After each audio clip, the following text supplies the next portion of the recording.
आज के वीडियो में आपको बताने वाला हूँ 10 ऐसी बातें जो कृष्ण के जीवन को बनाती है महानतम। श्री कृष्ण से सीखें कैसे जीवन को श्रेष्ठ बनाया जाए।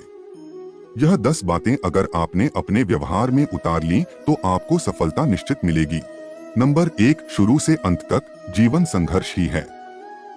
कारागृह में जन्मे कृष्ण पैदा होते ही रात में यमुना पार कर गोकुल ले जाया गया। तीसरे दिन पुतना मारने आ गई। यहाँ से शुरू हुआ संघर्ष देह त्यागने से पहले द्वारिका डुबोने तक रहा। कृष्ण का जीवन कहता है, आप कोई भी हो, संसार में आए हैं तो संघर्ष हमेशा रहेगा। मानव जीवन में आकर परमात्मा भी सांसारिक चुनौतियों से बच नहीं सकता। कृष्ण ने कभी किसी बात की शिकायत नहीं की, हर परिस्थिति को जिया और जीता। कृष्ण कहते हैं, परिस्थितियों से भागो मत, उसके सामने डटकर खड़े हो जाओ, क्योंकि कर्म करना ही मानव जीवन का पहला कर्तव्य है। हम कर्मों से ही परिस्थितियों से जीत सकते हैं। नंबर 2, स्वस्थ शरीर से ही विजय है। कृष्ण का बचपन माखन मिश्री खाते हुए गुजरा। आज भी भोग लगाते हैं हम, लेकिन ये संकेत कुछ और है। आहार अच्छा हो, शुद्ध हो, बल देने वाला हो। बचपन में शरीर को अच्छा आहार मिलेगा तो ही इंसान युवा होकर वीर बनेगा। शरीर को स्वस्थ रखना है तो बचपन से ध्यान देने की जरूरत है। ये पेरेंटिंग के दौर से गुजर रहे युवाओं के लिए बड़ा मैसेज है। अपने बच्चों को ऐसा खाना दें जो उनको बल दे, सिर्फ स्वाद के लिए ही ना खिलाएं। तभी वे बड़े होकर स्वयं को और समाज को सही दिशा में ले जा पाएंगे। नंबर 3, पढ़ाई किताबी ना हो, रचनात्मक हो। कृष्ण ने अपनी शिक्षा मध्य प्रदेश के उज्जैन में सांदीपनी ऋषि के आश्रम में रहकर पूरी की थी। कहा जाता है 64 दिन में उन्होंने 64 कलाओं का ज्ञान हासिल कर लिया था। वैदिक ज्ञान के अलावा उन्होंने कलाएं सीखी। शिक्षा ऐसी ही होनी चाहिए जो हमारे व्यक्तित्व का रचनात्मक विकास करे। संगीत, नृत्य, युद्ध सहित 64 कलाओं कृष्ण के व्यक्तित्व का हिस्सा हैं। बच्चों में कोरा ज्ञान ना भरें, उनकी रचनात्मकता को नए आयाम मिले, ऐसी शिक्षा व्यवस्था हो। नंबर 4, रिश्तों से ही जीवन है, बिना रिश्तों के कुछ नहीं। कृष्ण ने जीवन भर कभी उन लोगों का साथ नहीं छोड़ा जिनको मन से अपना माना। अर्जुन से वे युवावस्था में मिले, ऐसा महाभारत कहती है, लेकिन अर्जुन से उनका रिश्ता हमेशा मन का रहा। सुदामा हो या उद्धव, कृष्ण ने जिसे अपना मान लिया उसका साथ जीवन भर दिया। रिश्तों के लिए कृष्ण ने कई लड़ाइयां लड़ी और रिश्तों से ही कई लड़ाइयां जीती। उनका सीधा संदेश है, सांसारिक इंसान की सबसे बड़ी धरोहर रिश्ते ही हैं। अगर किसी के पास रिश्तों का थाती नहीं है तो वो इंसान संसार के लिए गैर जरूरी है। इसलिए अपने रिश्तों को दिल से जिएं, दिमाग से नहीं। नंबर 5, नारी का सम्मान करे। राक्षस नरकासुर का आतंक था। करीब 16,100 महिलाओं को उसने अपने महल में कैद किया था। महिलाओं से बलात्कार में उसे सुख मिलता था। कृष्ण ने उसे मारा, सभी महिलाओं को मुक्त कराया, लेकिन सामाजिक कुरीतियां तब भी थीं। उन महिलाओं को अपनाने वाला कोई नहीं था। खुद उनके घर वालों ने उन्हें दूषित मानकर त्याग दिया। ऐसे में कृष्ण आगे आए, सभी 16,100 महिलाओं को अपनी पत्नी का दर्जा दिया।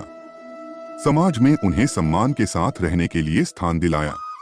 कृष्ण ने हमेशा नारी को शक्ति बताया, उसके सम्मान के लिए तत्पर रहे। पूरी महाभारत नारी के सम्मान के लिए ही लड़ी गई। सो आप कृष्ण भक्त हैं तो अपने आसपास की महिलाओं का पूरा सम्मान करें। कृष्ण की कृपा पाने का ये सरलतम मार्ग है।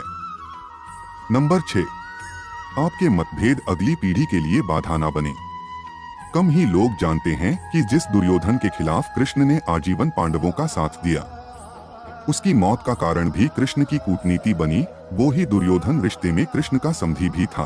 कृष्ण के पुत्र सांब ने दुर्योधन की बेटी लक्ष्मणा का अपहरण करके उससे विवाह किया था, क्योंकि लक्ष्मणा सांब से विवाह करना चाहती थी, लेकिन दुर्योधन खिलाफ था। सांब को कौरवों ने बंदी भी बनाया था। तब कृष्ण ने दुर्योधन को समझाया था कि हमारे मतभेद अपनी जगह हैं, लेकिन हमारे विचार हमारे बच्चों के भविष्य में बाधा नहीं बनने चाहिए। दो परिवारों के आपसी झगड़े में बच्चों के प्रेम की बलि ना चढ़ाई जाए। कृष्ण ने लक्ष्मणा को पूरे सम्मान के साथ अपने यहाँ रखा। दुर्योधन से उनका मतभेद हमेशा रहा, लेकिन उन्होंने उसका प्रभाव कभी लक्ष्मणा और सांब की गृहस्थी पर नहीं पड़ने दिया। नंबर 7, शांति का मार्ग ही विकास का रास्ता है। कृष्ण ने महाभारत युद्ध के पहले शांति से समझौता करने के लिए पांडवों और कौरवों के बीच मध्यस्थता की। हालांकि दोनों ही पक्ष युद्ध लड़ने के लिए आतुर थे, लेकिन कृष्ण ने हमेशा चाहा कि कैसे भी युद्ध टल जाए।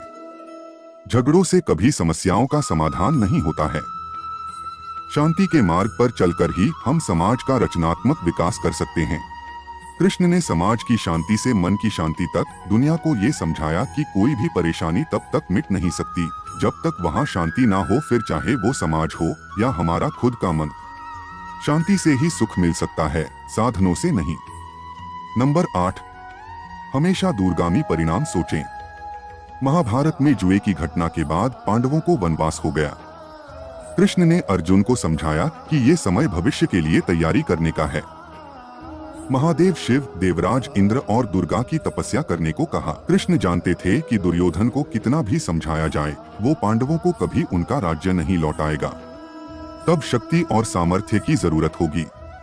कर्ण के कुंडल कवच पांडवों की जीत में आड़े आएंगे, ये भी वे जानते थे। उन्होंने हर चीज पर बहुत दूरगामी सोच रखी। कोई भी फैसला तात्कालिक आवेश में नहीं लिया। हर चीज के लिए आने वाली पीढ़ियों तक का सोचा। यही सोच समाज का निर्माण करती है। नंबर 9, हर परिस्थिति में मन शांत और दिमाग स्थिर रखे। पांडवों के राजसूय यज्ञ में शिशुपाल कृष्ण को अपशब्द कहता रहा। छोटा भाई था लेकिन मर्यादाएं तोड़ दी।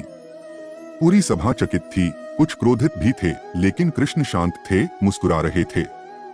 शांति दूत बनकर गए तो दुर्योधन ने अपमान किया। कृष्ण शांत रहे। अगर हमारा दिमाग स्थिर है, मन शांत है, तभी हम कोई सही निर्णय ले पाएंगे।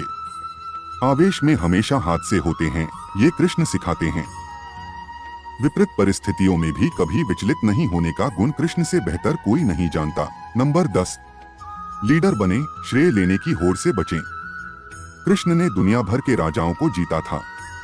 जहां ऐसे राजाओं का राज था जो भ्रष्ट थे, जैसे जरासंध, लेकिन कभी किसी राजा का सिंहासन नहीं छीना। कृष्ण के पूरे जीवन में कभी ऐसा नहीं हुआ कि उन्होंने किसी राजा को मारकर उसका शासन खुद लिया हो।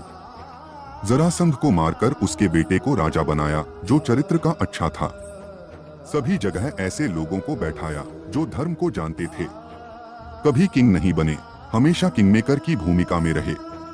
महाभारत युद्ध में भी खुद हथियार नहीं उठाया, पूरा युद्ध कूटनीति से लड़ा। पांडवों को सलाह देते रहे, लेकिन जीतने का श्रेय भीम और अर्जुन को दिया। अगर यह बातें आपने सीख ली तो आपका जीवन भी श्रेष्ठ बन जाएगा। वीडियो पसंद आए तो लाइक करें और चैनल को सब्सक्राइब करें।